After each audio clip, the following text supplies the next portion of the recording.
One of the reasons why I started the Cocoa Elephant was I wanted to talk about the world through what I believe is the eyes of Jesus. So I hope you'll come with me on this journey, especially as we talk about the aftermath of the Kavanaugh hearings. And I just wanted to take a moment just to share with you 3 things that I think will help you to evaluate this. As I was reading through the book of John, which was written by the Apostle John, he was one of the guys that was in Jesus' inner circle, and he witnessed this event and he recorded it for us, which I believe speaks a lot to what just happened in the United States. So here's a situation where the religious leaders, the religious lawyers, brought this woman who was caught in the act of adultery to Jesus and said, Jesus, here's, based on our law, this woman should be severely punished. And John records for us that in that act, in that moment, he records for us that the reason why they brought this woman to Jesus was not that they were seeking justice for her. It was they were trying to trap Jesus by what he said, because he was preaching a message of grace and love and forgiveness. And yet, if he was to let her go free, they could accuse him of disobeying the law and throw him in jail. Or if he followed the law, then that would destroy his message. So they figured, we got Jesus. Here's a trap. And so as we look at this whole thing with the Kavanaugh hearings, one of the things that I look for is that were there people behind one side of another as a trap? But even before he was nominated, there were people in the Senate, there were senators, there were political leaders, and other people who got up and basically said, fill in the blank of whatever name, whoever it is, we're going to do whatever we can to stop this person from becoming a Supreme Court judge. And so when Christine Blasey Ford came along, she became that person, that lever that they could use to go after Judge Kavanaugh. And you could see this by her legal team. I'm not saying Christine Blasey Ford is at fault here, but her legal team did a number of interesting things to show and prove that was the case. And one of the things that they did was they focused on Thursday. Why? Because that was the very last day that Kavanaugh could be voted on to join the Supreme Court and then be seated for the first day of the actual Supreme Court session. The second thing is that I saw that there is this willingness to suspend the normal principles of fairness that are enshrined in our Constitution, that are enshrined in our legal system, that are enshrined in terms of however we try to evaluate situations like these. Now again, it's not a court of law, but if we suspend those things of fairness, we can accuse anybody of anything and destroy their lives by it without having to show any allegation for it.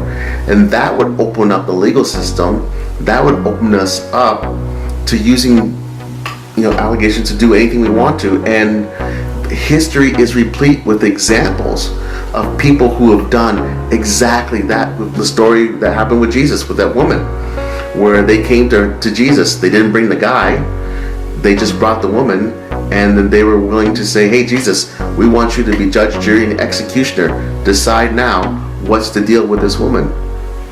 So that was not supposed to be, that was a miscarriage of justice, that whole process. The whole process ran roughshod over. And the reason why we ended up with a circus in the Senate, in this whole Judiciary Committee, was that the process was not to be followed. When Christine Blasey Ford submitted her letter to Dianne Feinstein, she wanted to be kept confidential. The appropriate process would be to redact her names on the document, circulate it to the other senators, particularly to the chairman, and then question Kavanaugh about it during the confirmation hearings while keeping her name out of it. Okay? Notice that Christine's ex-boyfriend has submitted under threat of perjury and imprisonment a letter that basically says that contradicts some of the things that Christine said. And his name has been redacted out of the letter, and yet it was circulated, and it was something that they could ask and talk about, and now they're actually doing follow-up research for it. That's how the process was supposed to go. When the Senate took step, when Christine named who those witnesses were that were in the room and that were at the party, the ones that she could remember, the Senate committee chairman immediately went to work to set up appointments with those people so that they could cross-examine and question those witnesses that she laid out. But the interesting thing was not a single Democrat participated in any of those calls. Not a single one. They were not interested in the truth. They were only interested in a political play to get rid of Judge Kavanaugh and to derail the whole nomination process. And the third thing is simply this. There's ignorance of the facts. It doesn't matter what the facts are. It's not important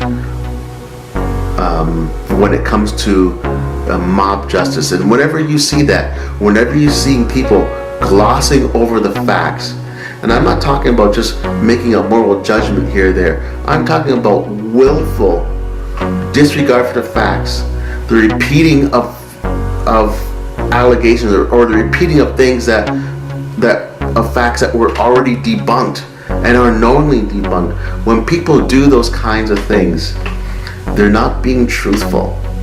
And as Christians, Jesus is truth. That is part of his character.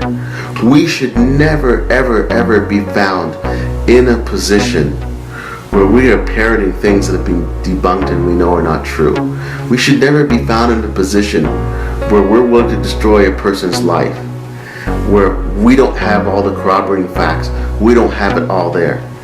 God only knows what really happened. And you may believe one side or the other, but God has also given us the standard.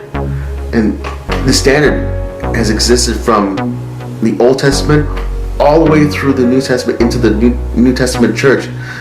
God has always said, hey, let every matter be established by 2 or 3 witnesses. Meaning, you gotta have evidence. If you don't have evidence, you don't have a case. And if you don't have a case, you cannot convict.